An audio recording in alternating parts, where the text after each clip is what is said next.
The bamboo cage sits in the suffocating heat of the Philippine jungle, 1943. Inside, Allied prisoners drag themselves to another dawn of backbreaking labor, starvation, and brutal punishment. But Private James Mitchell isn't just another captured soldier, he's Captain James Mitchell, a British Special Operations executive trained in sabotage, infiltration, and survival behind enemy lines. For 6 months, he's played the role of a broken foot soldier while secretly mapping guard rotations, studying weaknesses, and building trust among fellow prisoners. Today isn't just another day of hauling timber and dodging rifle butts.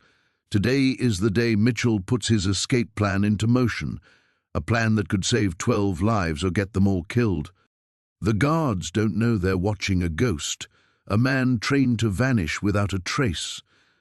But as the morning whistle blows and Mitchell catches the eye of Sergeant Tanaka, the camp's most vicious enforcer, one question burns in his mind. Has his cover finally been blown? Mitchell forces his body into the familiar slouch of exhaustion, keeping his breathing shallow and ragged. Around him, the other prisoners stir like wounded animals, their movements slow and deliberate. The stench of unwashed bodies and festering wounds fills the cramped bamboo structure that serves as their barracks. Up, up! The harsh Japanese commands pierce the morning air as guards storm through the entrance, rifle butts ready to encourage any laggards. Mitchell has memorized every word, every inflection, but he maintains the blank stare of a man who understands nothing beyond the universal language of violence. Corporal Williams, a 19-year-old from Manchester, struggles to his feet beside Mitchell. The boy's malaria has worsened over the past week, his fever spiking dangerously high during the nights. He's one of the 12 Mitchell has marked for the escape, young enough to have a chance at survival, but sick enough that staying means certain death. "Take close to me today," Mitchell whispers in Williams's ear, helping him stand. To any observer, it appears to be one prisoner supporting another, a common enough sight. But Mitchell's words carry deeper meaning. Today, Williams would need to be ready. Sergeant Tanaka steps into the barracks, his polished boots clicking against the bamboo floor. At 42, he's older than most of the guards, with intelligent eyes that miss nothing. Mitchell has watched him for months, noting how he studies the prisoners with the patience of a hunter. Those eyes sweep the room now, pausing on each face before moving on. When Tanaka's gaze settles on Mitchell, time seems to stretch. The sergeant takes 3 deliberate steps forward, close enough that Mitchell can smell the sake on his breath from the previous evening, close enough to see the thin scar that runs from Tanaka's left temple to his jawline, a memento from some earlier conflict. "You," Tanaka says in broken English, pointing directly at Mitchell. "Different today." Mitchell's heart hammers against his ribs, but his expression remains vacant. He's rehearsed this moment countless times. The blank stare, the slight confusion, the head tilt that suggests he doesn't quite understand. It's a performance that has kept him alive this long. "Same every day," Mitchell responds, affecting the flat accent of a working-class soldier from Birmingham. "Just tired, sir." Tanaka circles him slowly, like a shark testing the waters. The other prisoners watch nervously, understanding that when the guard's attention focuses on one man, it rarely ends well for anyone. 6 months here," Tanaka continues, his English improving as he speaks. "Most men, they break quickly, become animals, but you—" He pauses directly behind Mitchell, close enough that his breath tickles the back of the prisoner's neck. "You never break. Strong man or smart man?" The question hangs in the air like smoke. Mitchell knows that either answer could be a death sentence. Strong men become examples to be broken publicly. Smart men become security risks to be eliminated quietly. "Not strong," Mitchell says, allowing his voice to crack slightly, "just scared of dying." A laugh escapes from somewhere behind them. Private Rodriguez, an American pilot shot down over Luzon. The sound cuts through the tension like a blade, and Tanaka's attention shifts momentarily. "Fear," Tanaka muses, stepping back. "Yes, fear keeps men alive, but also kills them slowly." He gestures toward the exit.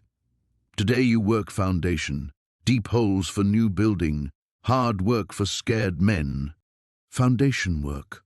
Mitchell's pulse quickens for different reasons now. He spent weeks studying the camp's layout, memorizing which work details move closest to the perimeter, which guard stations have the poorest sight lines. Foundation work means the southeastern section, exactly where he needs to be. As the prisoners file out into the growing heat of the day, Mitchell catches the eye of Sergeant Bill Morrison, an Australian demolitions expert. Morrison's almost imperceptible nod confirms what Mitchell hoped. He overheard Tanaka's assignment and understands its significance.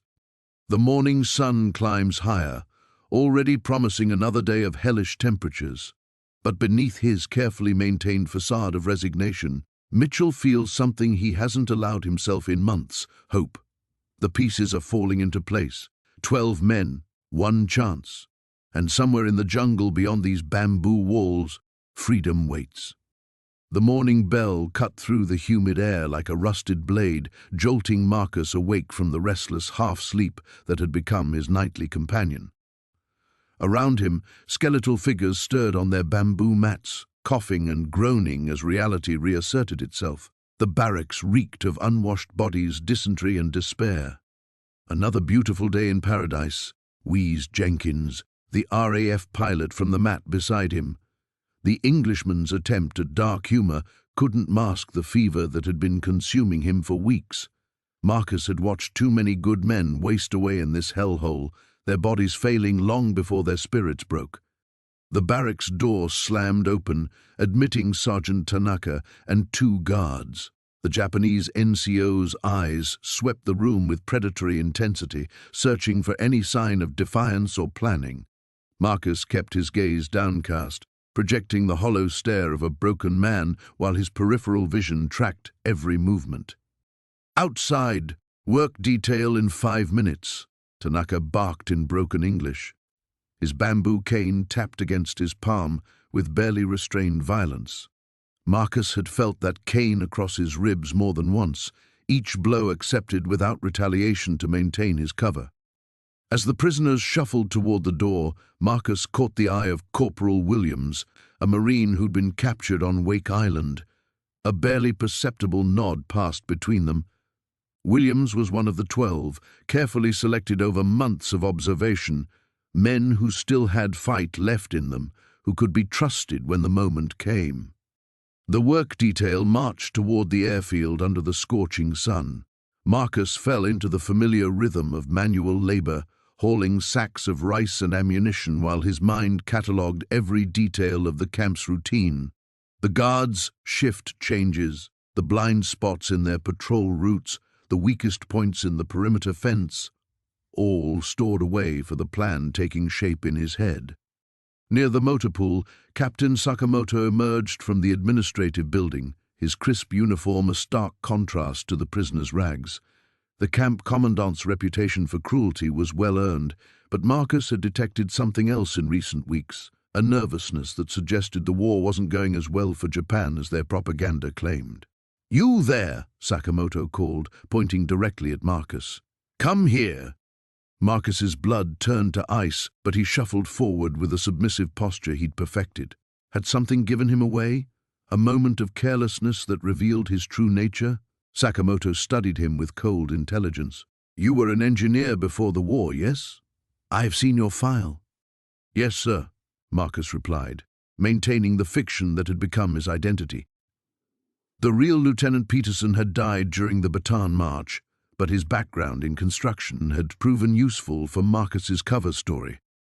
"There is a problem with the drainage system near the ammunition depot. You will examine it and report what is needed for repairs."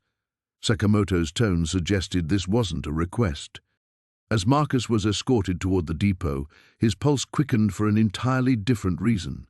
The ammunition storage was heavily guarded, off-limits to prisoners under normal circumstances. This unexpected access could be the break he'd been waiting for. The drainage ditch ran along the depot's eastern wall, exactly where Marcus had hoped to place charges during the escape. Now he was being invited to study the area under official orders. Sometimes fortune favored the prepared mind. He knelt beside the concrete channel, noting how the monsoon rains had eroded the foundations. But more importantly, he observed the guard rotations, the positioning of the watchtowers, and the vulnerable points where a small explosive charge could create maximum chaos. "Well?" demanded the guard assigned to watch him. "The concrete has shifted," Marcus reported truthfully. "It will need to be broken out and repoured, or the whole foundation could collapse during the next heavy rain." The guard nodded, apparently satisfied with this assessment. As they walked back toward the main compound, Marcus caught sight of Private Rodriguez near the kitchen building, another of the 12, positioned perfectly to observe the guards' meal schedules. That evening, as the prisoners gathered for their meager ration of rice and thin soup, Marcus allowed himself a moment of cautious optimism. The pieces were slowly falling into place. The drainage inspection had given him critical intelligence, and the approaching monsoon season would provide natural cover for their attempt. But optimism was a luxury he couldn't afford. In 3 days, if his calculations were correct, they would make their move. 12 men against an entire camp, with nothing but improvised weapons and the element of surprise. The odds were astronomical, but Marcus had beaten worse odds before. The question was whether he could do it again, without getting everyone killed in the process. Breathings, Morrison kept his breathing steady, his face blank. To the guards, he was just another broken Allied soldier, Private Jake Murray, captured during the fall of Singapore. The fiction had kept him alive for 7 months, but maintaining it grew more difficult each day. Every instinct screamed at him to react when Sergeant Tanaka struck the man beside him for some imagined infraction. Every fiber of his special operations training demanded action when he witnessed the casual cruelty that defined camp life. But revealing himself would destroy everything. The 12 men he'd identified as escape candidates needed a leader who could blend in, not a target with a price on his head. "You! Murray-san!" Tanaka's voice cut through the humid air like a blade. Morrison's muscles tensed, but he kept his expression vacant as the sergeant approached. "You work stone quarry today, double quota." The work detail marched out under heavy guard, picks and sledgehammers distributed like weapons to men who could barely lift them. Morrison positioned himself near Collins, a young RAF pilot whose spirit remained surprisingly unbroken despite months of captivity. "Steady on, Jake," Collins murmured as they began the back-breaking work of splitting rocks. "Heard from Williams that Tanaka's been asking questions about you." Morrison's blood chilled, but he kept his rhythm steady. "What kind of questions?" "Service record. Which unit you were with during the retreat. Williams covered for you. Said you took a bad knock to the head. Memory's still fuzzy."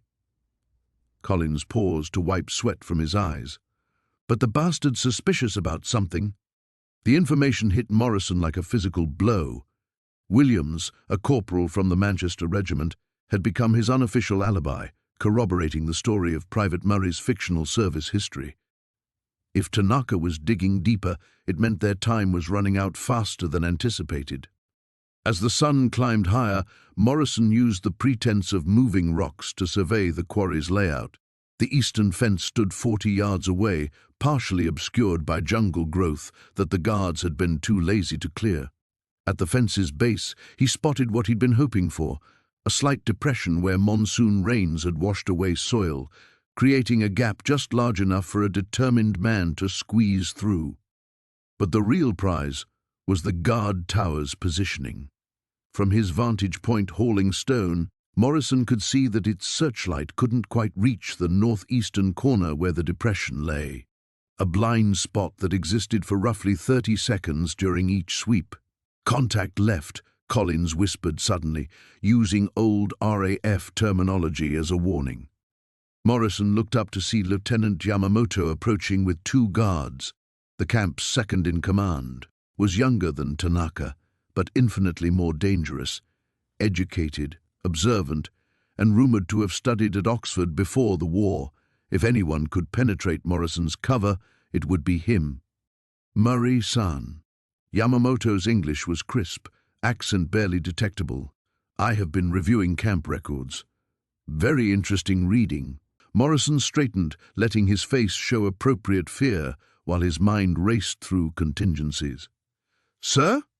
Your capture report mentions wounds to the head and shoulder, yet you show remarkable coordination for someone with brain trauma. And your shoulder," Yamamoto stepped closer, his eyes sharp with intelligence. "You favor it like a man with old training injuries, not recent combat wounds." The observation was too accurate, too specific. Morrison realized with growing alarm that Yamamoto had been watching him far longer than anyone suspected. How many other details had he catalogued? How many small inconsistencies in behavior had he noted? "The medic said I was lucky, sir," Morrison replied, affecting the slight stammer he'd cultivated as part of his cover. "Concussions mostly cleared up." Yamamoto circled him slowly, like a predator evaluating prey. "Lucky indeed. So lucky that one might wonder if Private Murray's luck extends beyond mere survival. One might wonder if such luck requires special skills." The words hung in the air like a death sentence. Morrison felt the weight of 12 men's lives pressing down on him, felt the careful architecture of months of planning beginning to crumble. In the distance, thunder rumbled, monsoon season approaching. Tonight, Morrison realized with crystal clarity, would have to be the night. Ready or not, discovered or not, they were out of time. "Mitchell," the whisper came from behind him. Tommy Chen, the young radio man, whose ribs showed through his torn shirt, crawled closer on his belly. "Sergeant Brooks wants to see you." Morrison nodded, keeping his expression neutral. Brooks had been asking too many questions lately, probing with the instincts of a career soldier who sensed something didn't add up. The man had commanded respect before their capture at Bataan, and even here, stripped of rank and dignity, the other prisoners still looked to him for leadership. It was exactly the kind of attention Morrison couldn't afford. He made his way through the maze of bodies sprawled across the bamboo floor. Dysentery, malaria, and slow starvation had claimed 8 men in the past month. The survivors barely resembled the soldiers they once were, yet Morrison saw something else in their hollow eyes, a flicker of hope that had grown stronger since his arrival. They thought he had answers. They weren't wrong, but those answers came with a price none of them could imagine. Brooks sat in the far corner, his back against the wall, methodically cleaning dirt from beneath his fingernails with a splinter of bamboo. The gesture looked casual, but Morrison recognized the signs of a man preparing for violence. Every special operations officer learned to read such tells. "Sit down, Private." Brooks didn't look up. "We need to talk." Morrison lowered himself to the filthy floor, maintaining the slightly hunched posture he'd adopted weeks ago. "What about, Sergeant?" "About why you're really here." Brooks finally raised his eyes, and Morrison saw intelligence there that the Japanese had failed to break. "See, I've been thinking about that night patrol when you got captured. Your story doesn't quite add up." The rain intensified, providing white noise that would mask their conversation from any listening ears. Morrison weighed his options. Brooks was smart enough to be useful, but also dangerous enough to unravel everything. The escape plan required precise timing, and suspicion among the prisoners could prove fatal. "I told you what happened." "You told me a story." Brooks leaned forward. "But stories and truth aren't always the same thing, are they? You speak Japanese better than you let on. I've seen you watching the guards, cataloguing their routines like you're conducting reconnaissance, and those hands of yours, they're not the hands of some farm boy from Nebraska." Morrison glanced down at his calloused palms, mentally cursing. Months of captivity had softened them, but the patterns of old training remained visible to someone who knew what to look for. He'd killed 3 men with these hands in the past year, but Brooks didn't need to know that. "Maybe I'm just trying to survive, same as everyone else." "Survival's one thing. What you're doing is something else entirely." Brooks pulled a small object from his pocket, a piece of metal Morrison hadn't seen before, roughly fashioned into a crude key. "Found this under your bunk yesterday. Funny thing is, it looks like it might fit the lock on the armory shed." Morrison's blood turned to ice water. The key was part of his escape plan, painstakingly crafted over weeks of careful observation and stolen moments. If Brooks had found it, how long before the guards did the same? I don't know what that is. Course you don't. Brooks pocketed the key again. Just like you don't know why Lieutenant Yamamoto spent 20 minutes questioning the guards about you yesterday. Just like you don't know why they moved your work detail from the mines to the kitchen detail, where you have access to the entire compound. Thunder crashed overhead, and Morrison used the sound to cover his movement as he shifted into a better position. If this conversation went south, he might have to kill Brooks. The thought sickened him, but 12 lives hung in the balance, and sentiment was a luxury he couldn't afford. What do you want, Sergeant? Brooks smiled, the first genuine expression Morrison had seen from him in weeks. I want in. Whatever you're planning, whatever you really are, I want to help. Because in about 6 hours, when the guard shift changes and the rain stops, you're going to make your move. And when you do, we're all going with you. Morrison stared at the older man, recognizing the trap he'd walked into. Brooks had been testing him, pushing him toward a decision point where secrets would either be shared or blood would be spilled. Outside, the rain began to slacken, and Morrison realized time had just run out. The morning count revealed what Marcus had feared most. They were 3 men short. Guard Captain Tanaka's face darkened as he barked orders in rapid Japanese, sending soldiers scrambling through the barracks like angry wasps. Marcus kept his expression carefully neutral, the mask of Private James Sullivan firmly in place, even as his mind raced through the implications. The 3 missing prisoners weren't part of his escape group. They were desperate fools who'd made their own break during the night, probably heading straight for the jungle without supplies, planning, or hope. Their timing couldn't have been worse. Search every inch of this camp, Tanaka shouted in English. His words meant as much for the prisoners as his own men. When we find them, and we will find them, there will be consequences for everyone. Marcus watched from the corner of his eye as Thompson shifted nervously beside him. The young corporal's hands were trembling, and sweat beaded on his forehead despite the morning chill. If Thompson cracked now, if any of them showed the slightest hint of guilt or nervousness, Tanaka would smell it like blood in the water. The guards began their systematic search, overturning every bunk, emptying every possession. Marcus had anticipated this possibility. The maps he'd painstakingly drawn were hidden beneath a loose floorboard in the latrine, a location disgusting enough that even the most thorough search might overlook it. The stolen wire cutters were buried in 3 separate pieces throughout the compound, and the rations they'd been saving were distributed among prisoners who weren't part of the escape plan. You, Tanaka pointed directly at Marcus. Step forward. Tanaka's hand shot out, gripping Marcus's chin and forcing his head up. Their eyes met, and for a terrifying moment, Marcus wondered if the captain saw through his carefully constructed facade. The silence stretched between them, heavy with unspoken threats. Perhaps you need motivation to remember, Tanaka said softly. He gestured to 2 guards who immediately grabbed Chen from the ranks. The elderly Chinese prisoner had done nothing wrong, had no connection to the escape attempt, but that wouldn't matter. Marcus felt his jaw clench involuntarily and forced himself to relax. This was the test. Could he maintain his cover while watching an innocent man suffer? The captain was watching his reaction carefully, looking for any sign of the leadership qualities that would mark him as more than just another broken soldier. The guards forced Chen to his knees in the mud. One raised his rifle butt, preparing to strike. Marcus closed his eyes, not trusting himself to watch without reacting.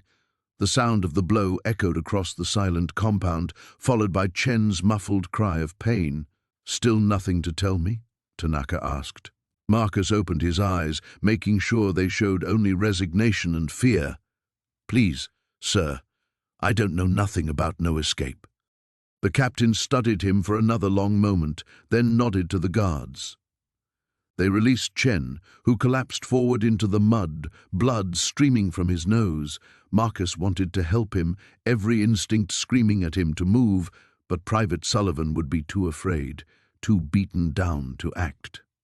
By evening, 2 of the 3 escapees had been recaptured. They were dragged back into the compound, barely conscious, their bodies broken by both the jungle and their captors' fury. The third, Marcus learned from whispered conversations, had likely died in the swampland to the east, either from exposure or the creatures that called it home. As darkness fell and the camp settled into its tense routine, Marcus made his decision. They would wait 3 more days for security to relax, then execute the plan regardless of conditions. Every day they delayed increased the risk that Thompson or one of the others would crack under the pressure. He caught William's eye across the barracks and tapped his chest twice, the signal for a 3-day delay. The sergeant nodded almost imperceptibly and began passing the message to the others. The cat-and-mouse game was entering its deadliest phase. The morning rain drummed against the barracks roof like machine gun fire, each drop a reminder of the monsoon season that had turned the camp into a muddy hellscape. Captain James Morrison, known here only as Private Jim Mitchell, pressed his face against the crude wooden slats, watching the guard towers through the gaps. The weather would be their ally today, if everything went according to plan. "You sure about this, Mitchell?" whispered Corporal Danny Hayes, the kid from Nebraska whose hands hadn't stopped shaking since the fever broke 3 days ago. Guard seemed jumpy today. Morrison kept his expression neutral, though inside he calculated odds the way he'd been trained to do. Hayes was a liability, too young, too scared, too likely to crack under pressure. But leaving him behind meant certain death, and Morrison had already lost too many men to this godforsaken place.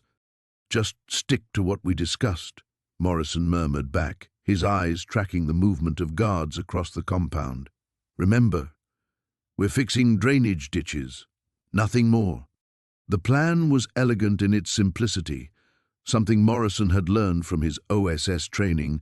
The best operations hid in plain sight. For weeks, he'd observed the guards' routines, noting how the afternoon shift change created a 12-minute window where the eastern perimeter was watched by only one sentry. The monsoon rains had given him the perfect cover story, legitimate work details to address flooding around the camp. What the guards didn't know was that Morrison's drainage ditch had been slowly extended toward the fence line, concealed by carefully replaced sod and morning mist. Tonight, 12 men would crawl through that tunnel to freedom, if they lived that long. Sergeant Kowalski approached, his limp more pronounced in the damp weather. The shrapnel in his leg had never healed properly, but his mind remained sharp. Morrison had identified him early as command material, someone who could help keep the others in line. "Got word from the kitchen detail," Kowalski said quietly. "Our friend in the supply shed confirms the guard rotation change is happening at 1400 hours. That's our window." Morrison nodded. Their friend was actually a Filipino worker who'd been secretly supporting the Allied prisoners, passing information through an elaborate network of hand signals and hidden messages. Trust was a luxury Morrison couldn't afford, but sometimes survival demanded calculated risks.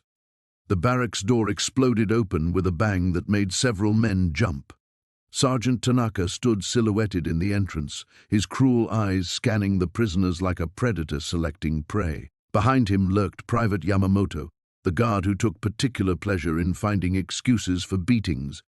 "Work detail, now," Tanaka barked in broken English. "Drainage repair, you. His finger stabbed toward Morrison and 5 others. Outside, tools from shed. Morrison's blood chilled. This wasn't part of the plan. The work detail wasn't supposed to start until after lunch, giving them time for final preparations. Something had changed, and change in a POW camp usually meant death. He caught Kowalski's eye and gave an almost imperceptible nod. The sergeant would have to handle the evening preparations alone now. Morrison grabbed his cap and followed the other selected men outside, his mind racing through contingencies. The tool shed sat near the eastern fence, close enough to their tunnel entrance that Morrison could see the carefully concealed opening if he knew where to look. Too close. If Tanaka decided to inspect their previous work, Tanaka pointed at Morrison, "show me yesterday's drainage work." Morrison's throat went dry, but his voice remained steady. "Yes, Sergeant." Years of special operations training had taught him to compartmentalize fear, to function even when death stood 3 feet away, wearing a Japanese uniform. He led Tanaka toward the area, deliberately choosing a path that would keep them away from the tunnel entrance. But as they walked, Morrison noticed something that made his stomach clench: fresh footprints in the mud near their hidden entrance. Someone had been there recently. "This drainage work is poor," Tanaka said, kicking at a section of their legitimate digging. "You will redo all of it." Morrison nodded submissively while his mind calculated angles and distances. If Tanaka moved just 12 feet to the left, he'd step directly on the concealed tunnel opening. The recent rain had softened the ground. It might not support the guard's weight. "Sergeant," Morrison said carefully, "the ground there is very soft. Dangerous. Better to work from this side." Tanaka's eyes narrowed with suspicion. In that moment, Morrison realized he'd made a critical error. A scared prisoner wouldn't dare suggest anything to a guard. He'd spoken with too much authority, revealed too much knowledge. The Japanese sergeant stepped deliberately toward the exact spot Morrison had warned him away from, his hand moving to the pistol at his hip. One more step would expose everything: the tunnel, the escape plan, the 12 men counting on Morrison to lead them home. The rain continued falling, washing away footprints and hope in equal measure.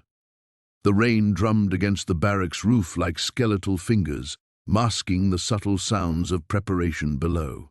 Marcus lay motionless on his straw mat, counting heartbeats while his eyes tracked the guards' movements through the thin gaps in the bamboo walls.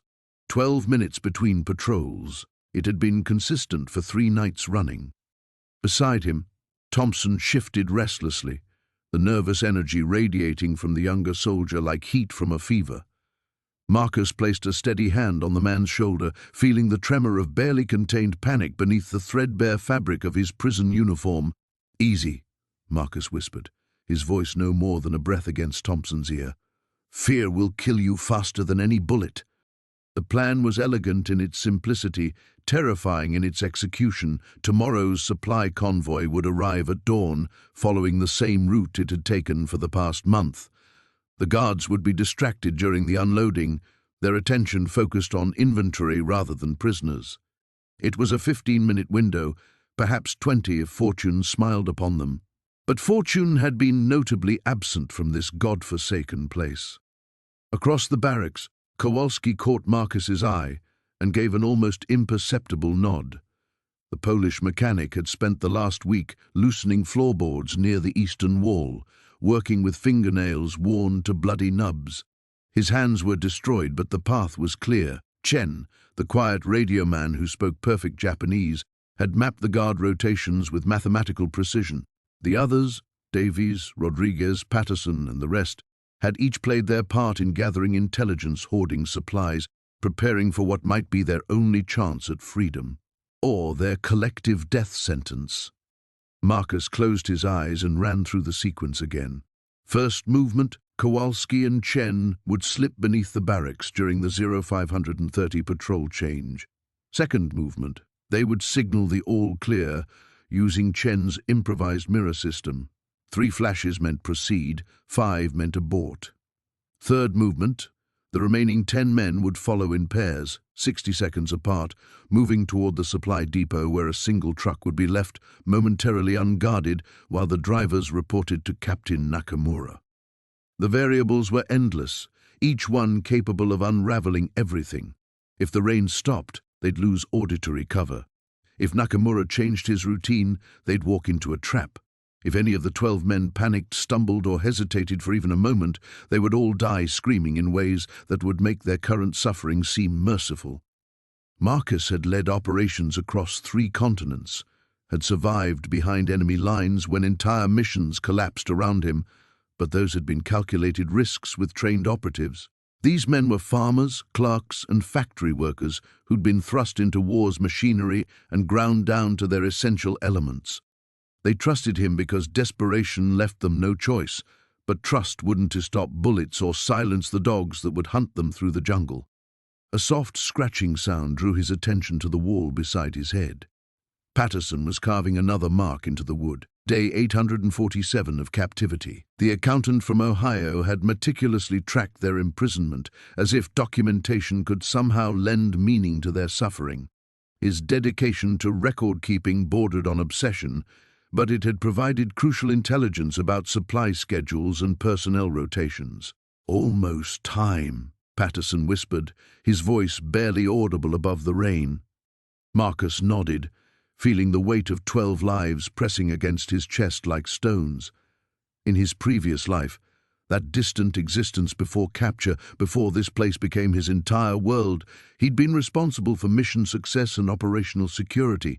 Lives hung in the balance, certainly, but they were lives trained for such risks, volunteers who understood the stakes. These men had volunteered for nothing except the chance to see home again.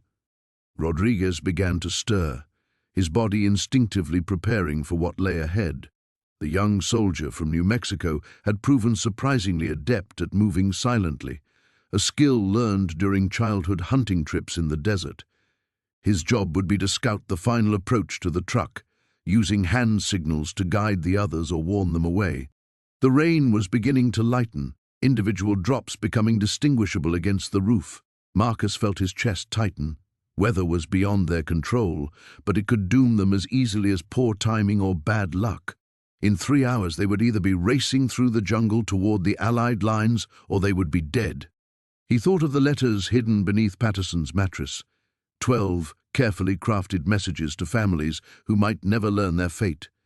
Each man had written his own farewell, but Marcus had read them all, memorizing names and addresses, final words and desperate hopes.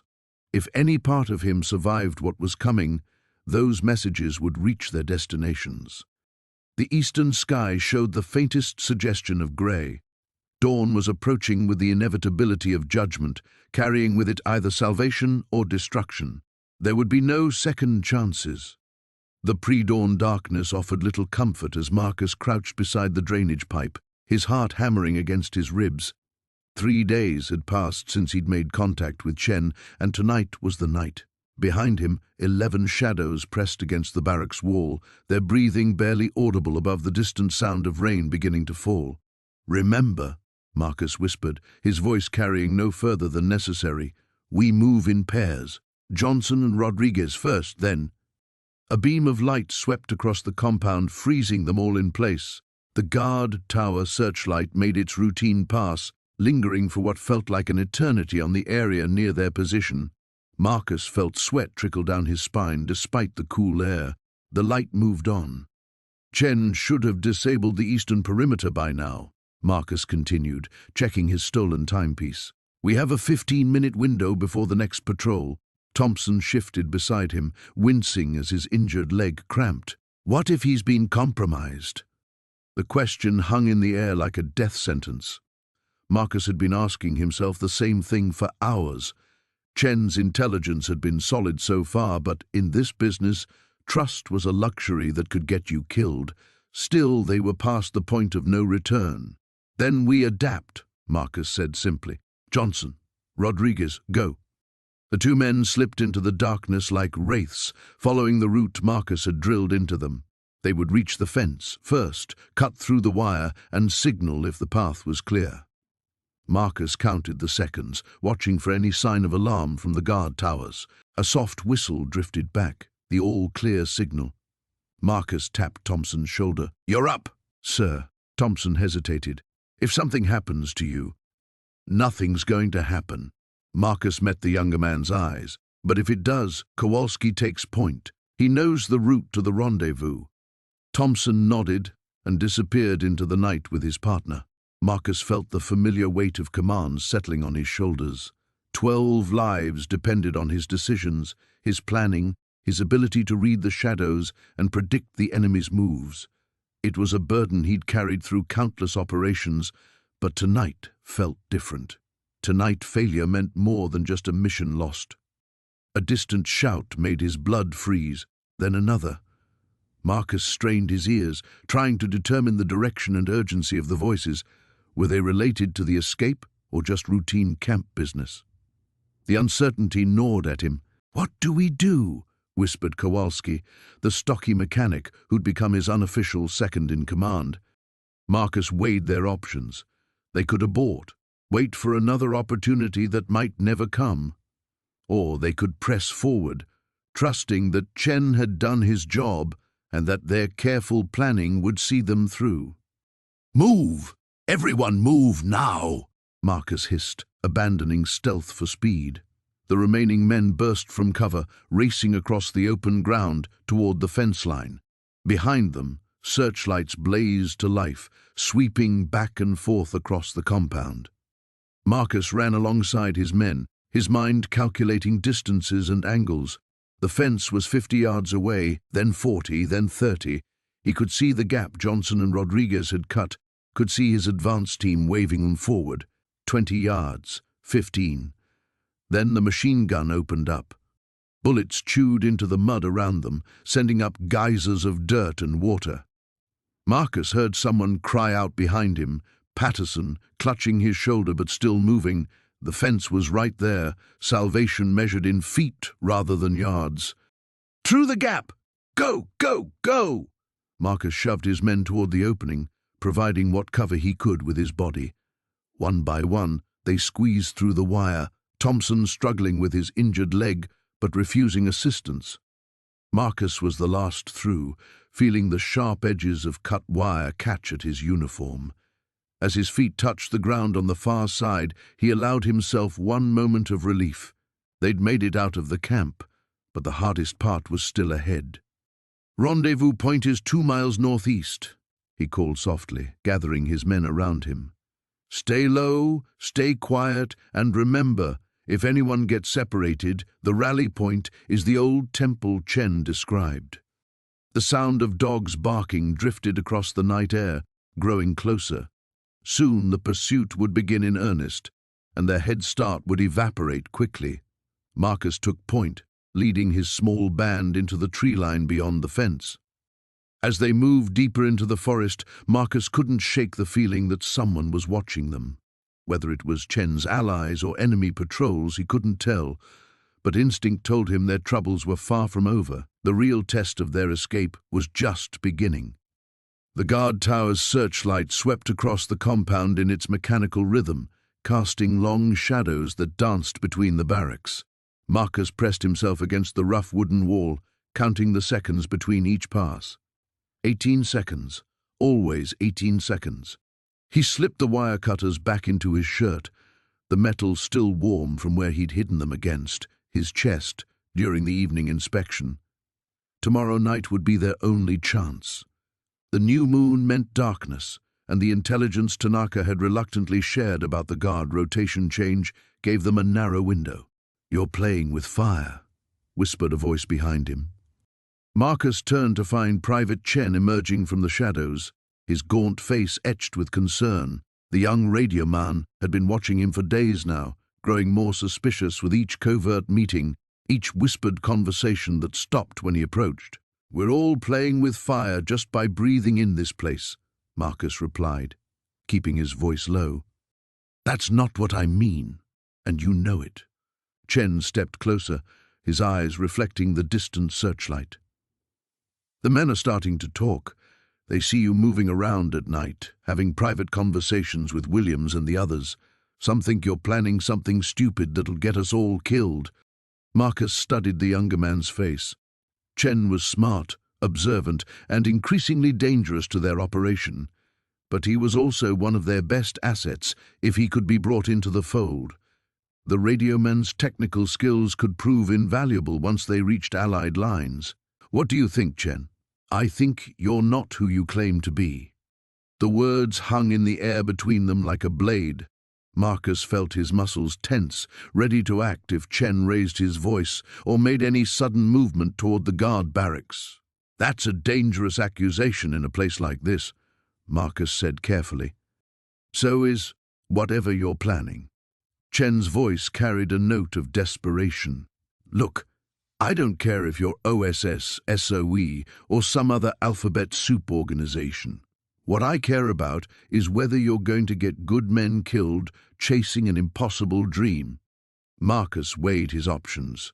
Trust was a luxury they couldn't afford, but isolation was equally deadly.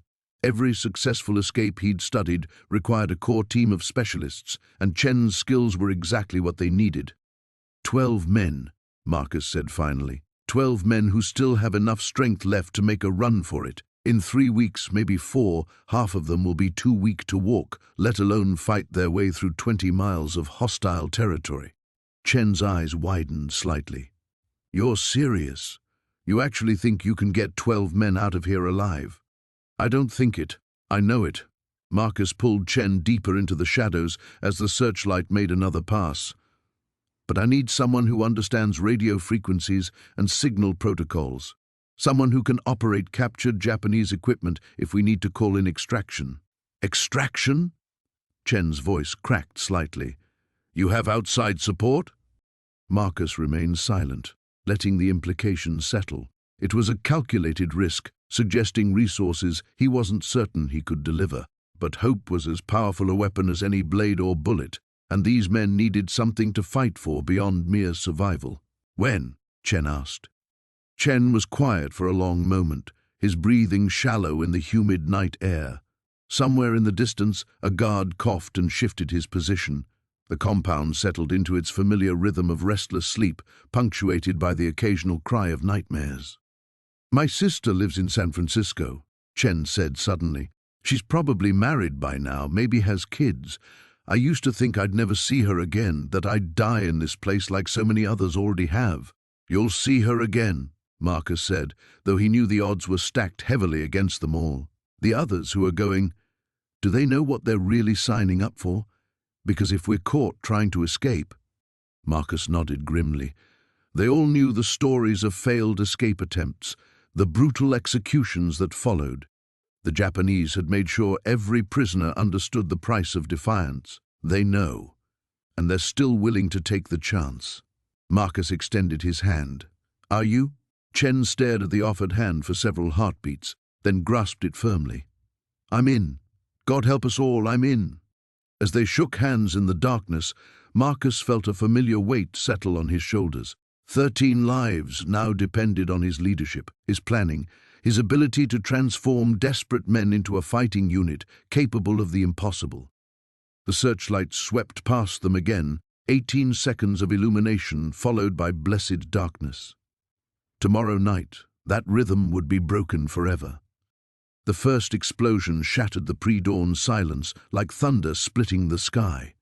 Through the barracks window, Marcus watched orange flames lick at the eastern watchtower as chunks of concrete and wood rained down on the compound. The diversion had worked perfectly. Chen's improvised charges had taken out not just the tower, but the entire electrical grid servicing that section of the camp.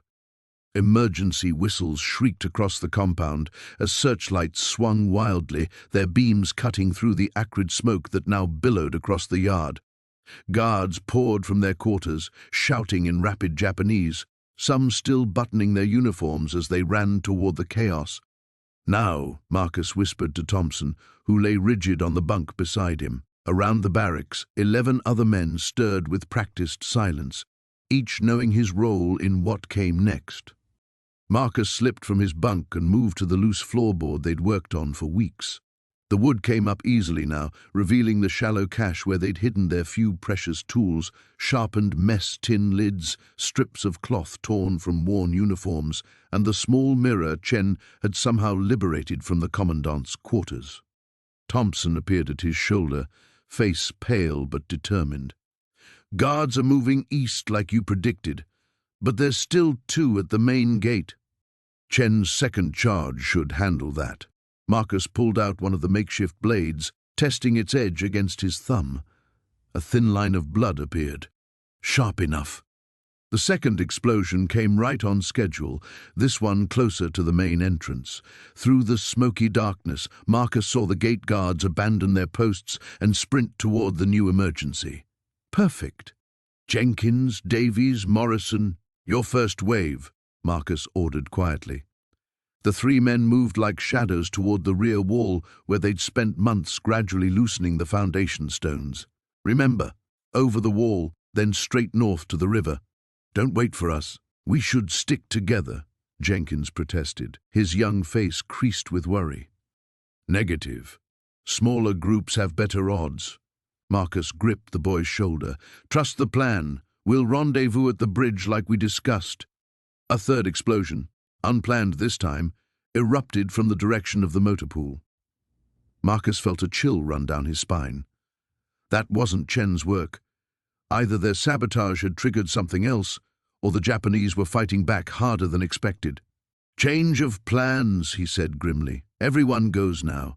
The whole camp's about to be swarming with reinforcements. The men moved with desperate efficiency. Jenkins, Davies and Morrison disappeared through the hole in the wall, while Thompson and the others gathered around Marcus.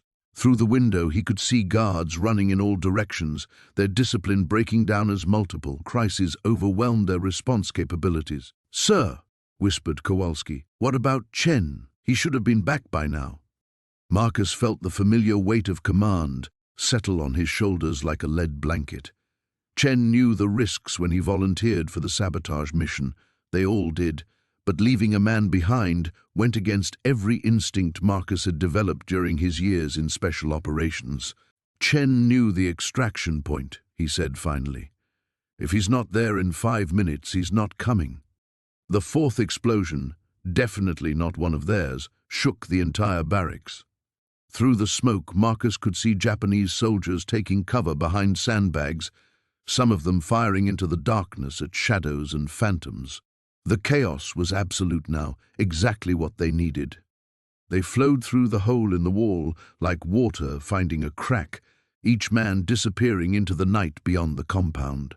Marcus went last, pausing for one final look at the camp that had been their hell for the past 8 months. Something moved in his peripheral vision, a figure stumbling through the smoke near the motor pool. Even at this distance, Marcus recognized Chen's distinctive gait. The demolitions expert was alive, but he was heading in the wrong direction, disoriented by the smoke and confusion. Marcus felt Thompson's hand on his arm. "We have to go, sir. Now." Every tactical manual Marcus had ever studied, every protocol he'd learned about prisoner extraction, screamed at him to leave. The mission came first. The other men's lives came first. But as he watched Chen stumble blindly through the chaos, Marcus made a decision that had nothing to do with manuals or protocols. "Take the others to the rendezvous point," he told Thompson. "Give me 10 minutes. If I'm not there, so don't." "That's an order, Sergeant." Thompson's face went through a series of expressions before settling on grim acceptance. 10 minutes, he agreed. Marcus slipped back through the hole into the burning compound, moving low through the smoke toward Chen's last known position. Behind him he could hear Thompson leading the others away into the relative safety of the jungle night. Ahead lay only fire, smoke, and armed guards who would shoot him on sight. The pre-dawn darkness pressed against the barracks walls like a living thing, thick and suffocating. Marcus lay motionless on his straw mat, counting heartbeats, measuring the rhythm of sleep around him. 12 men breathed in the cramped space, but only one breath mattered now, Sergeant Nakamura's steady exhalations from his cot near the door. 3 days had passed since the failed radio contact. 3 days of mounting tension, suspicious glances from the guards, and whispered conversations that died the moment a uniform appeared. The window was closing. Marcus could feel it in the way Captain Ishikawa's eyes lingered on him during roll call, in the deliberate pause before his name was called.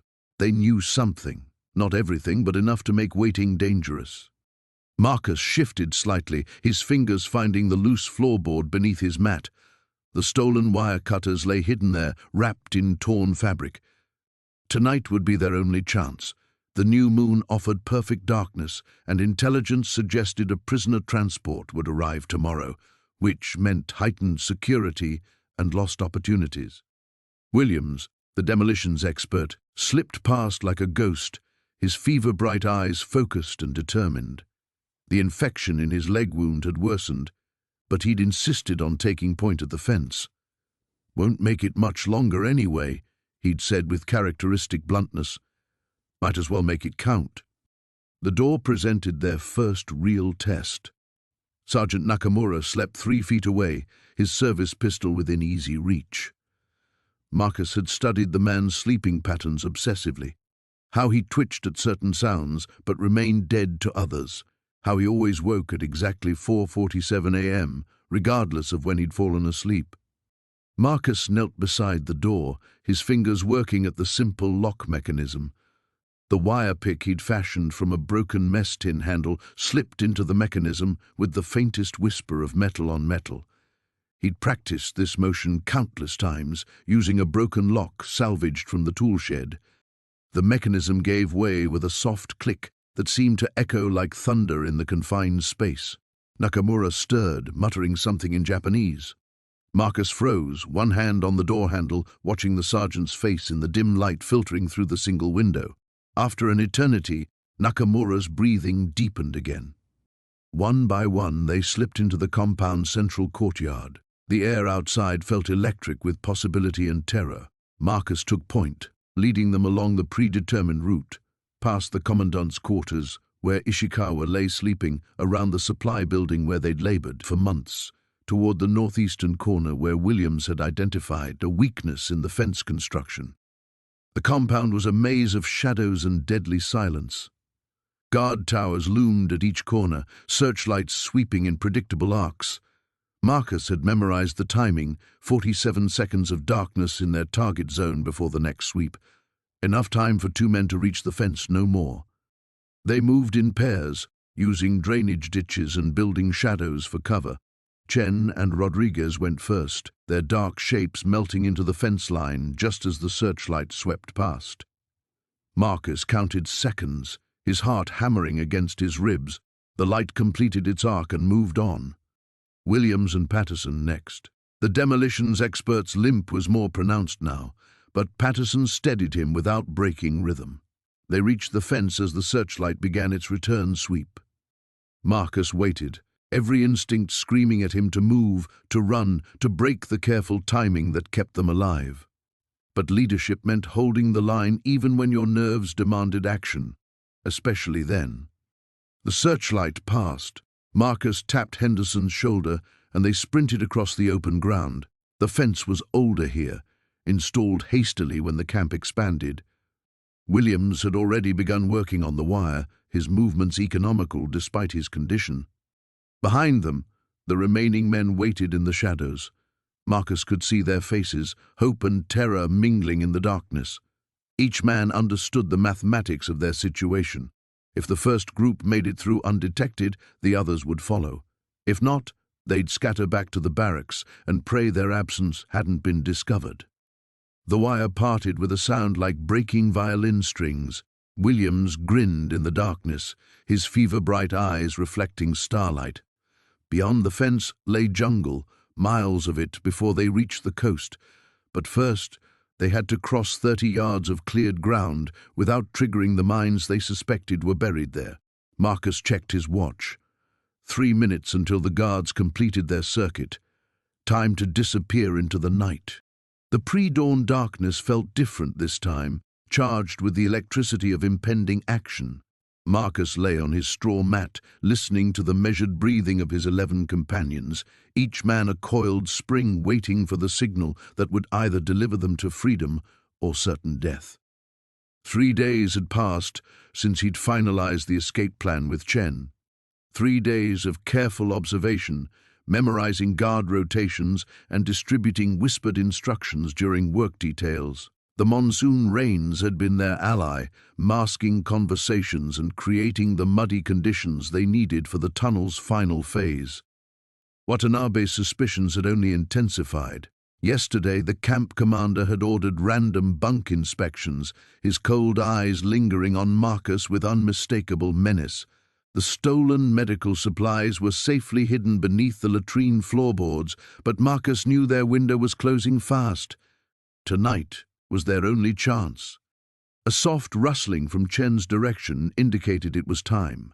Marcus rose silently, his body protesting after months of malnutrition and hard labor. One by one, the selected men began their carefully choreographed movement toward the designated meeting point near the kitchen barracks. The tunnel entrance lay concealed beneath a loose floorboard in the storage shed where they'd been stockpiling rice. Chen had chosen the location brilliantly, Even if discovered, the tunnel could be explained as a desperate attempt to steal food rather than an elaborate escape route. Marcus reached the shed first, his heart hammering against his ribs. The guard tower searchlight swept past the building in its predictable pattern, giving them a 4-minute window before it returned. He counted the seconds, every nerve ending alive with hyper-awareness. Thompson appeared next, followed by Rodriguez and the others. Each man carried a small bundle containing their few possessions and precious rations saved from recent meals. No one spoke. Hand signals and meaningful glances conveyed everything necessary. The tunnel entrance yawned before them like a mouth leading to either salvation or hell. The opening was barely wide enough for a man's shoulders, disappearing into absolute blackness. Chen had calculated the distance at roughly 200 meters to reach the outer fence, but underground navigation was treacherous, and they could easily become disoriented. "Remember," Marcus whispered, his voice barely audible, "single file, no talking once we're in. If someone gets stuck, the man behind helps. If we hit a cave-in, we dig through together or die together." Thompson gripped his shoulder. "What about the guards at the fence?" "Chen's contact will create a distraction at 0300 hours. We'll have maybe 10 minutes to cut through and reach the tree line." Marcus checked his stolen watch. 0245 hours. "Once we're out, we stick to the route Chen mapped. No heroics, no looking back." Rodriguez crossed himself silently. The young soldier had been captured during a reconnaissance mission 3 months ago, and Marcus knew he was thinking about his pregnant wife back in San Antonio. They were all thinking about home now, about the people who might never know what happened to them if this went wrong. Chen lowered himself into the tunnel first, his compact frame disappearing into the earth. Marcus followed, the damp soil closing around him like a burial shroud. The air was thick and fetid, tasting of decay and desperation. He began crawling forward on his belly, using his elbows to propel himself through the narrow passage. Behind him, he could hear the others following, muffled breathing, the rustle of clothing against earth, an occasional suppressed cough. The tunnel seemed to stretch endlessly, and Marcus fought rising panic as claustrophobia clawed at his mind. His special operations training had prepared him for many scenarios, but nothing quite like this subterranean nightmare. A sudden halt ahead made his blood freeze. Chen had stopped moving. Marcus strained to hear what had caused the delay, his imagination conjuring images of collapsed tunnels or discovered escape routes. Then Chen resumed crawling, and Marcus realized they'd simply reached a particularly narrow section. Time became meaningless in the suffocating darkness. Marcus's hands were raw and bleeding from the rough earth, his knees screaming in protest. Somewhere above them, guards walked their routes, completely unaware that 12 desperate men were clawing their way toward freedom just feet beneath their boots. Finally, Chen's movement changed pattern. He was climbing upward. They'd reached the exit point. Marcus felt a breath of cooler air filtering down through the tunnel opening, carrying the scent of rain and wet vegetation. Freedom smelled like the jungle beyond the fence. Chen's head emerged from the tunnel, scanning for immediate threats. The guard towers loomed against the stormy sky, their searchlights cutting through the rain-heavy air. Marcus checked his watch again. 0258 hours. 2 minutes until Chen's contact would create their diversion. 2 minutes until they discovered whether months of planning would deliver them home or lead them straight into Watanabe's vengeful hands. The sound of boots on gravel echoed through the pre-dawn darkness as Lieutenant Colonel James Morrison pressed himself against the barrack wall. His heart hammered against his ribs, each beat seeming loud enough to wake the entire camp. Through the gap in the wooden slats, he watched the guard patrol pass by, their lanterns casting dancing shadows across the compound. 3 minutes. That's how long they had before the next patrol rounded the corner. Morrison turned to face the 11 men crammed into the cramped space behind him. Their faces were gaunt, eyes hollow from months of malnutrition, but burning with desperate hope. These weren't just prisoners anymore. They were his responsibility, his mission. Every decision he made in the next hour would determine whether they saw home again or died in this godforsaken place. "Remember," he whispered, his voice barely audible, "we move in pairs. Stay low, stay quiet. If anyone gets separated, the rendezvous point is the old shrine beyond the tree line. Wait there until dawn, then move to the secondary location." Sergeant Hayes nodded grimly beside him. The man had been suspicious of Morrison's true identity from the beginning, but had thrown his lot in with the escape plan anyway. Now, crouched in the darkness, Hayes looked like a predator ready to strike. "What about Yamamoto?" Hayes whispered back. "He's been sniffing around all week. What if he's waiting for us?" Morrison had been wondering the same thing. Captain Yamamoto wasn't like the other guards. He was intelligent, observant, and seemed to take personal pleasure in breaking Allied prisoners. Morrison had caught the man watching him too closely during evening roll call, studying him with those calculating eyes. "We stick to the plan," Morrison replied. "Yamamoto's smart, but he's also arrogant. He won't expect us to move tonight." A distant clang echoed across the compound, the signal from Private Chen near the fence. The guard rotation was complete, and they had their window. Morrison felt his muscles tense, every nerve ending alive with adrenaline. Go! They moved like ghosts through the shadows, using every technique Morrison had learned in his special operations training. The first pair, Hayes and Corporal Williams, slipped out and disappeared into the darkness between the barracks. Morrison counted to 30, then sent the next two. He was preparing to signal the third pair when a lantern suddenly blazed to life 50 yards away. Voices carried across the compound, Japanese, urgent, commanding. Morrison's blood turned to ice. Someone was shouting orders. The beam of light began sweeping methodically between the buildings, growing closer with each pass. Morrison pressed himself deeper into the shadows, his mind racing. Had they been discovered? Was this routine, or had someone betrayed them? Behind him, he could feel the remaining men tensing, ready to bolt or fight.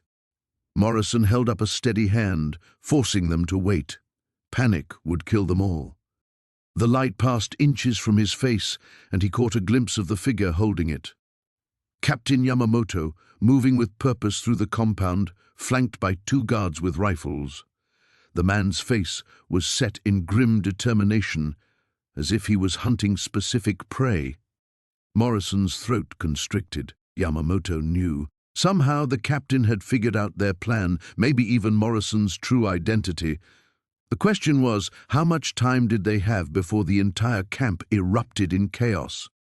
The lantern beam continued its deadly sweep, moving away from their position, but clearly following a search pattern. Morrison made a split-second decision that went against every instinct he had. Instead of retreating, he signaled the remaining men to continue the escape sequence. If Yamamoto was onto them, their only chance was to move faster, not slower. Hesitation would doom them all. Two more pairs slipped away into the darkness, while Yamamoto's search continued on the far side of the compound. Morrison found himself alone with Private Kowalski, the youngest of their group, barely 20 years old, captured during his first combat mission. "Sir," Kowalski whispered, his voice trembling slightly, "what if we don't make it?"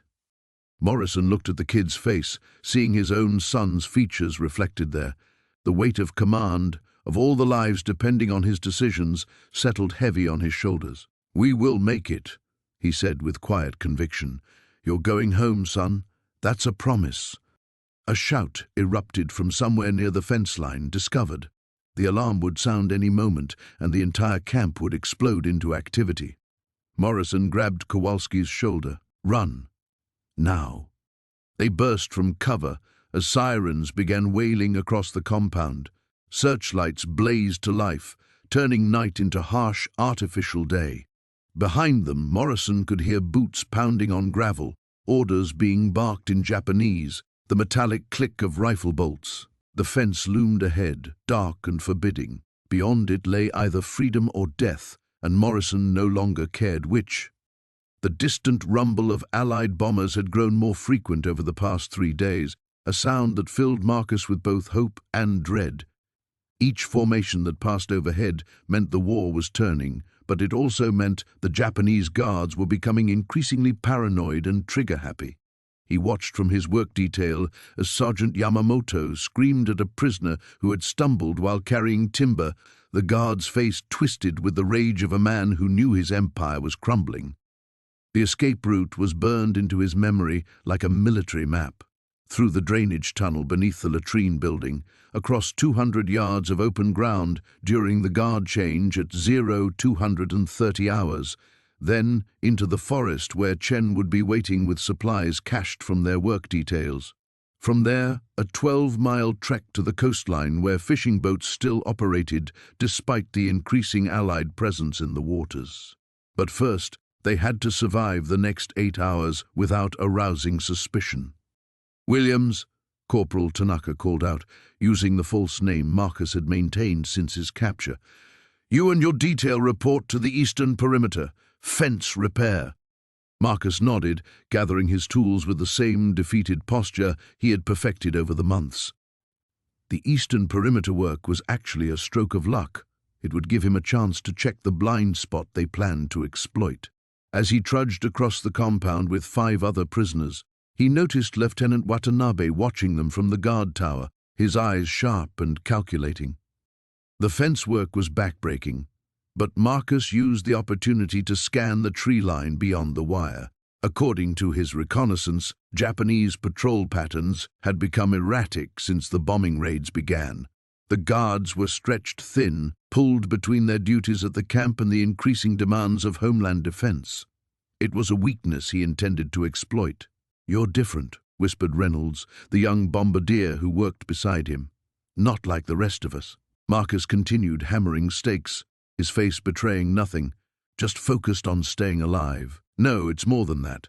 You watch things, calculate, like you're planning something." The words sent ice through Marcus's veins. If a fellow prisoner could see through his facade, what about the guards? He turned to Reynolds, letting some genuine menace creep into his voice. "Keep your observations to yourself, Airman. They won't help anyone." As evening approached, the work detail was marched back to the barracks. Marcus noted that 2 guards who normally patrolled the northwestern section were absent, probably reassigned to anti-aircraft duties. The window of opportunity was narrowing and widening simultaneously, creating the kind of calculated chaos that special operations thrived on. During the evening meal of watery soup and moldy rice, Marcus made eye contact with each of the 11 men who would attempt the escape. Chen gave an almost imperceptible nod. Parker, despite his infected leg wound, straightened his shoulders with determination. Even old Henderson, who had initially balked at the plan, now had the look of a man ready to die trying, rather than waste away in captivity. The lights went out at 2100 hours, as always.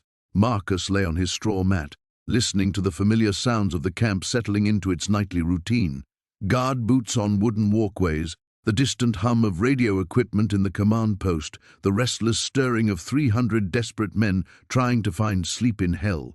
At 0200 hours, he began to move. The plan unfolded with surgical precision. Chen had already loosened the floorboards near the latrine entrance during his evening work detail. Parker created a distraction by loudly relieving himself, while Marcus slipped through the narrow opening into the drainage tunnel. The space was barely wide enough for a man's shoulders, filled with the stench of human waste and stagnant water. One by one, the others followed. Reynolds, despite his earlier suspicions, proved surprisingly agile. Henderson struggled with his bulk but managed to squeeze through. The tunnel seemed to stretch forever, each foot of progress measured in held breath and silent prayer. Then Marcus heard voices above ground. Japanese voices, urgent and questioning. They had been discovered. The beam of a flashlight suddenly penetrated the tunnel entrance behind them, followed by shouts of alarm. Marcus could hear boots running across the compound, the sharp crack of rifle bolts being worked. In seconds, the entire camp would be in chaos. He turned to the men behind him in the tunnel, their faces pale shadows in the darkness. The point of no return had arrived with the brutal finality of a blade. The pre-dawn darkness felt heavier than usual as Marcus crouched behind the supply shed, his breath forming small clouds in the frigid air. Every nerve in his body screamed with tension as he watched the guard tower for the telltale sweep of the searchlight. In exactly 3 minutes, if his calculations were correct, there would be a 40-second window when the eastern perimeter would be blind. Behind him, 12 men waited in the shadows, their faces gaunt but determined. Each had volunteered knowing the odds, knowing that capture meant certain death. They'd spent weeks preparing for this moment, memorizing every detail of the plan Marcus had carefully orchestrated. Tonight, they would either taste freedom or die trying. The searchlight swept past their position, and Marcus began his silent count.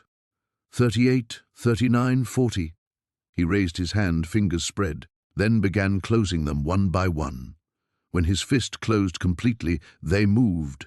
Like ghosts, the 13 men slipped across the open ground toward the fence. Marcus had spent days studying the patrol patterns, timing the guards' movements down to the second. The wire cutters felt ice-cold in his hands as he began working on the bottom section of the fence, each snip carefully muffled by strips of cloth torn from his shirt. A bead of sweat rolled down his spine despite the cold. This was the most vulnerable moment, trapped in the open with nowhere to run if they were discovered. Behind him, he could hear the shallow breathing of his men, could feel their fear mixing with desperate hope. The fence parted with a soft whisper of metal. Marcus peered through the gap toward the tree line beyond. 50 yards of open ground stretched before them like an ocean. He turned back to his men, seeing his own determination reflected in their hollow eyes. "Remember," he whispered, barely audible, single file, 5-second intervals. "If anyone goes down, keep moving. We regroup at checkpoint Alpha." One by one, they slipped through the fence. Marcus went last, his eyes constantly scanning for any sign of movement from the guard towers. The searchlight was beginning its return sweep when the final man disappeared into the forest. They had perhaps 20 minutes before the morning guard change would discover the breach. 20 minutes to put as much distance as possible between themselves and the hell they'd endured for months. Marcus knew the terrain from his briefings before capture. Dense forest for the first 5 miles, then open farmland, then the river. The river was their lifeline, their highway to freedom. The forest closed around them like a protective embrace. Marcus took point, navigating by memory and instinct through the undergrowth. Behind him, his men moved with surprising stealth for their weakened condition. Desperation, it seemed, could overcome physical limitations. They'd covered perhaps 2 miles when Marcus heard it, the distant wail of the camp's alarm siren. His blood ran cold. They'd been discovered too early. Either someone had deviated from their routine or his timing had been off. It didn't matter now. What mattered was staying ahead of the search parties that would soon flood these woods. "Double time," he hissed back to his men, and their pace quickened. The terrain grew rougher as they climbed through rocky outcroppings and dense thickets. Marcus could hear the labored breathing behind him, knew his men were pushing their malnourished bodies beyond their limits, but there was no choice. Behind them, he could already hear the baying of dogs. They crested a ridge, just as the first light of dawn began filtering through the canopy. Below them stretched the farmland Marcus remembered from his maps, but it looked different in reality. More open, more exposed than he'd hoped. Worse, he could see smoke rising from several farmhouses, indicating the area was well populated. "We stick to the plan," he decided, gathering his men around him. "We move fast and low through the fields, avoid all buildings. The river's 3 miles south." But as they prepared to leave the cover of the forest, Marcus spotted movement on the far side of the valley. Soldiers, at least a dozen of them, moving in a systematic search pattern. His heart sank as he realized the truth. They'd anticipated this route. Somehow, someone had predicted their escape path. The pieces clicked together in his mind with horrifying clarity. The guard who'd seemed to be sleeping at his post. The unlocked supply shed that had given them access to wire cutters. The convenient gap in the patrol schedule. It had all been too easy. They weren't escaping. They were being herded. Marcus felt the weight of 13 lives pressing down on him as he watched the trap closing around them. Behind them, the dogs were getting closer. Ahead, soldiers waited in ambush. To the east and west, impassable terrain channeled them toward certain capture. He'd led his men straight into hell, and now he had to find a way to lead them out again. The guard tower spotlight swept across the compound in its predictable pattern, casting long shadows between the barracks. Marcus pressed himself against the wooden wall, feeling the rough planks dig into his back as he counted the seconds. 18 seconds of darkness between each pass, barely enough time to cross the 30-foot gap to the fence. Behind him, he could hear the muffled sounds of his men preparing. Kowalski had fashioned crude wire cutters from stolen mess hall utensils, while Patterson worked to muffle the metal tags that might clink and give them away. Every man knew his role in the plan they'd rehearsed mentally 100 times over the past week. The searchlight began its sweep again. Marcus watched it crawl across the compound, illuminating the guard posts where Japanese sentries stood with rifles slung across their shoulders. The beam moved past the latrine building, past the mess hall, and finally away from their position. "Now," Marcus whispered. Kowalski was already at work when Marcus reached the perimeter. The makeshift cutters bit into the wire with soft pings that seemed deafeningly loud in the still night air. Each strand that snapped back created a gap barely wide enough for a man to squeeze through. "Faster," Marcus breathed, glancing back toward the guard tower. The spotlight had completed another revolution and was starting its return sweep. Behind them, a door creaked open. Marcus froze, his hand instinctively moving to the crude shiv he'd concealed in his waistband. A Japanese guard emerged from the nearest barracks, adjusting his uniform as he walked toward the latrine. The man was less than 50 yards away, moving directly toward their position. Patterson started to reach for his own weapon, but Marcus caught his wrist and shook his head. Violence would bring the entire camp down on them. Instead, he motioned for the others to flatten themselves against the fence while he crept sideways, using the shadows of the guard tower's support beams for cover. Kowalski continued working, his movements more careful now but no less urgent. 3 more strands parted, then 4. The gap was almost large enough. Marcus watched the guard, who had finished his business and was now lighting a cigarette. The man leaned against the latrine wall, clearly settling in for a smoke break. The searchlight completed another pass. In the brief window of darkness, Marcus saw Thompson slip through the hole in the fence. Then Rodriguez. One by one, his men were escaping into the night. The smoking guard suddenly straightened, his head turning toward the fence. Had he heard something? Marcus couldn't tell from this distance, but the man's posture had changed. Alert, suspicious. Kowalski was halfway through the gap when the guard started walking in their direction. 8 men had made it through. 4 remained, including Marcus himself. The guard's footsteps crunched softly on gravel as he approached, his cigarette glowing like a firefly in the darkness. Marcus made his decision. He stepped out from the shadows directly into the guard's path, 30 feet from the fence. The Japanese soldier's eyes widened in surprise as he spotted what appeared to be a prisoner, wandering the compound after lights out. "Koko de nani o shite iru?" the guard demanded, reaching for his rifle. Marcus raised his hands in apparent surrender, shuffling forward like a sick man seeking help. He babbled incoherently in English, playing the role of a delirious prisoner who'd lost his way to the latrine. The guard relaxed slightly, probably assuming he was dealing with another half-starved POW whose mind had finally snapped. Behind the guard, Marcus could see the last of his men slipping through the fence. Patterson was the final one, and he paused on the other side of the wire, clearly reluctant to leave his commanding officer behind. Marcus caught his eye and nodded once. "Go." Patterson hesitated another second, then melted into the jungle darkness with the others. The guard was close enough now that Marcus could smell the tobacco on his breath. The man gestured with his rifle barrel, clearly ordering Marcus back to the barracks. Marcus continued his act, stumbling and mumbling, leading the guard away from the fence and the telltale hole in the wire. As they walked, Marcus calculated distances and angles. The other guards in their towers were focused outward, watching for threats from the jungle. The compound behind them was quiet. In perhaps 60 seconds, the searchlight would sweep over the fence again, and potentially illuminate the gap Kowalski had cut. He was running out of time. The wire cutters felt like ice against Marcus's palm as he crouched behind the latrine block, watching the guard tower sweep its searchlight across the compound. 3 minutes between passes. He'd counted it 17 times over the past hour. The rhythm never varied, but tonight that predictability would either save them or damn them.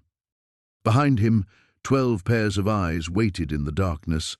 Men who'd been broken down to bone and sinew, their spirits hammered thin by months of brutality, now placing their lives in his hands.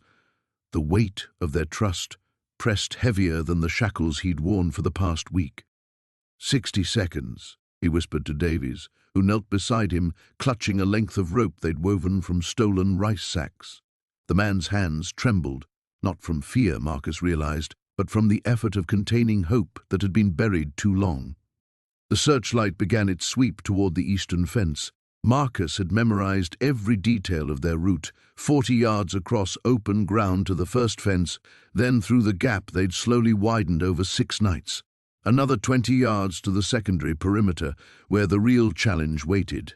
The outer fence carried enough voltage to drop a man instantly, but Thompson had discovered the junction box 3 days ago during his work detail. Now, Marcus breathed. They moved like shadows given form, their bare feet silent on the packed earth. Marcus reached the first fence and dropped to his belly, sliding through the gap they'd concealed with mud and debris. The wire scraped against his spine, drawing blood that he couldn't afford to leave as a trail. One by one, the others followed, each man disappearing into the narrow space between the 2 barriers. The searchlight began its return sweep. Marcus counted heartbeats, his own hammering against his ribs, Davies whimpering softly as a barb caught his shoulder, Thompson's labored breathing as the voltage control box came into view. 15 men compressed into a space meant for maintenance access, their bodies pressed together in desperate communion. Thompson's fingers found the electrical connections. He'd studied them for 3 days, memorizing which wires carried power to this section.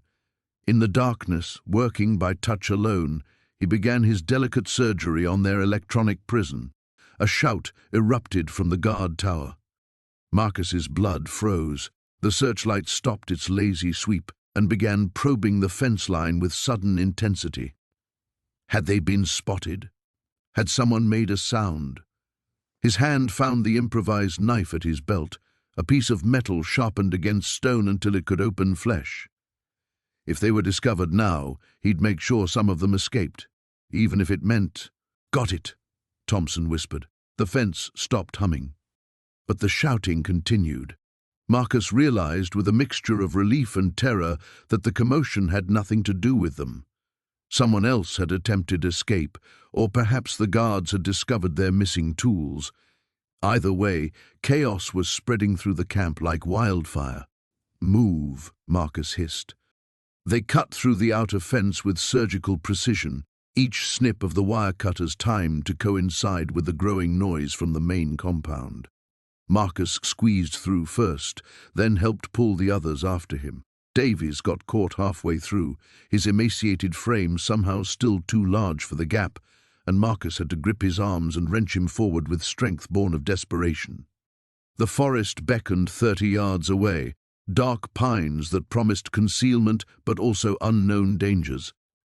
Japanese patrols swept these woods regularly, and Marcus knew their escape would be discovered within hours of the morning count. They needed distance, but more than that, they needed to disappear completely. As the last man cleared the fence, Marcus heard dogs barking in the distance, not heading their way yet, but that would change soon enough. He gathered his men with hand signals, their faces barely visible in the starlight filtering through the canopy above.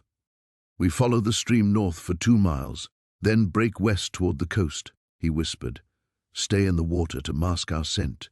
No talking, no stopping unless someone falls behind. If we get separated, remember the rendezvous point." They nodded, these 12 broken men who'd somehow found the strength to believe in tomorrow again. Marcus looked back once at the camp that had tried to strip away their humanity. Steam rose from the guard towers where confused shouts still echoed, and he felt a savage satisfaction at the chaos they'd left behind. Then they were running, their feet splashing through the shallow stream that would carry them toward freedom or death. The current tugged at their ankles like ghostly fingers, as if the very land wanted to drag them back to captivity. But Marcus pressed forward, calculating distances and timing in his head, planning for the dozen contingencies that could still destroy them. Behind them, searchlights pierced the forest canopy, and the baying of hounds grew closer. The tunnel's final yards stretched ahead like a birth canal leading to freedom or death. Captain James Morrison pressed his face against the damp earth, listening to the muffled voices of the guards above. His 12 men lay strung out behind him in the narrow passage, their breathing barely audible above the drumming of his own heart. 3 months of planning had led to this moment. 3 months of stolen tools, careful excavation, and meticulous timing. The tunnel emerged beneath the camp's eastern perimeter, just beyond the searchlight sweep. Morrison had memorized every detail through countless reconnaissance missions disguised as latrine visits. A drop of water fell from the tunnel ceiling onto his neck, cold and startling. Above, boots crunched through gravel as a guard made his rounds. Morrison counted the steps, 12 paces east, paused, 12 paces back. The pattern had remained consistent for weeks. When the footsteps faded, he began to dig upward through the last 18 inches of soil. His fingers broke through to night air, and he almost gasped with relief. The opening was smaller than planned, barely wide enough for a man's shoulders. They'd have to squeeze through one at a time, making them vulnerable for precious seconds as they emerged. Morrison widened the hole carefully, scooping handfuls of earth back into the tunnel. Behind him, Sergeant O'Brien waited with the next man in line, Thompson, the young bombardier who'd been shot down over Kyushu 6 months ago. The kid had lost 30 pounds in captivity, which might be the only reason he'd fit through this gap. The guard's footsteps approached again. Morrison froze, his hands still clutching a fistful of dirt. The boots stopped directly overhead. Something was wrong. The timing was off by at least 10 seconds. Had they broken the pattern, or was this a different guard? A cigarette lighter clicked above, illuminating the guard's face in the darkness. Morrison could see him through the small opening, close enough to reach up and grab his ankle. The man took a long drag, the ember glowing like a malevolent eye. If he looked down, if he noticed the disturbed earth, 13 lives would end before dawn. The cigarette moved away. Footsteps resumed their measured pace. Morrison waited until the sound faded completely before pushing his head through the opening. The camp lay spread before him in moonless darkness, guard towers, barbed wire, and beyond it all, the tree line that promised sanctuary. He pulled himself through the hole, his torn uniform catching on roots and stones. The earth above felt alien after 3 years of imprisonment, solid and real beneath his palms. Every breath of unfiltered air was a small resurrection. Thompson emerged next, moving like a ghost through the narrow opening. Then O'Brien, his face streaked with mud and determination. One by one, the others followed. Martinez, the tail gunner from Arizona, Kowalski, who'd survived the Bataan March, Williams, barely old enough to shave when they'd captured him. Morrison counted them off silently, his eyes never leaving the guard towers. Searchlights swept the compound's interior, but the perimeter remained dark. The guards had grown complacent after 3 years without an escape attempt. That complacency would buy them perhaps 10 minutes before the morning head count revealed their absence. The last man cleared the tunnel. Private Yamamoto, the Japanese-American interpreter whose presence had nearly compromised Morrison's mission from the beginning. But Yamamoto had proven his loyalty a dozen times over, translating guard conversations and identifying which officers could be trusted. Morrison gestured toward the tree line, his movements precise and silent. They would move in pairs, 30 seconds apart, using the technique he'd learned in special operations training that none of them knew he possessed. To them, he was simply Captain Morrison, B-24 pilot shot down over Rabaul, They couldn't know about his real mission, about the intelligence he carried that 3 governments would kill to possess. The first pair sprinted across the open ground, their footsteps muffled by years of careful observation and planning. Morrison watched them disappear into the shadows, then sent the next 2. His heart hammered against his ribs as the searchlight made another pass, missing the running figures by mere seconds. A dog barked in the distance, one of the camp's guard dogs stirring in its sleep. The sound froze Morrison's blood. If the animals caught their scent, the hunt would begin before they'd covered 100 yards. O'Brien touched his shoulder and pointed toward the trees. Time to go. Morrison took one last look at the prison camp that had defined their existence for so long.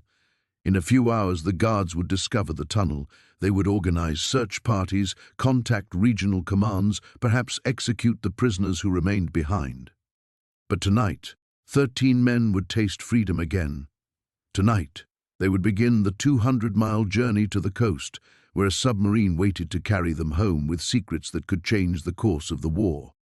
Morrison ran toward the trees, leaving behind the only world he'd known for 3 years, carrying the future in his scarred and determined hands.